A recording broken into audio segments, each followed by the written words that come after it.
ठाण्यातून ठाण्याच्या बेशिस्त पोलिसांना दणका देण्यात आलेला आहे। ठाण्याचे 15 पोलीस निलंबित केले गेलेत। विविध कारणांसाठी हे पोलीस निलंबित केले गेलेत। पोक्सोचा आरोपी ताब्यातून पळून गेल्याने 6 पोलीस निलंबित केले गेलेत, तर आरोपीला बेड्या न घालता विना सुरक्षा बसवून ठेवल्याबद्दल 9 पोलिसांना निलंबित केले गेले। पोलीस प्रशासनाकडून ही कारवाई केली आहे। 15 एकूण पोलिसांना निलंबित केले गेले, यामध्ये एका महिलेचाही समावेश आहे।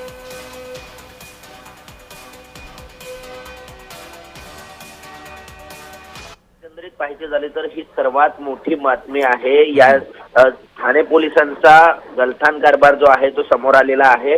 काल छत्रपती शिवाजी महाराज रुग्णालयामध्ये आरोपींना घेऊन गेले असता जे आरोपी पार्टी पोलीस आहेत, या 9 पोलिसांना जे आहेत ते ठाणे पोलीस आयुक्तालयाकडून निलंबित करण्यात आलेला आहे।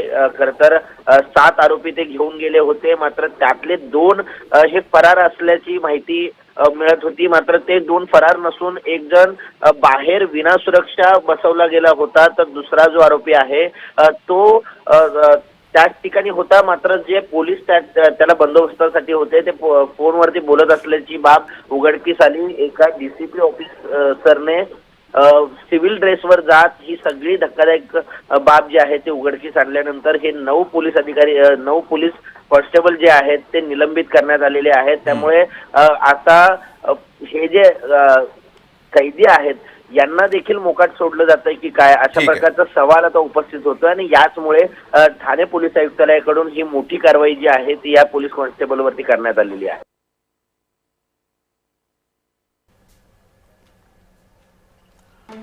बेशिस्त पोलिसांना दणका देण्यात आलेला आहे। पोक्सोचा आरोपी ताब्यातून पळून गेल्याने 6 पोलीस निलंबित केले गेलेत, तर आरोपीला बेड्या न घालता विना सुरक्षा बसवून ठेवल्याबद्दल 9 पोलीस निलंबित केले गेलेत।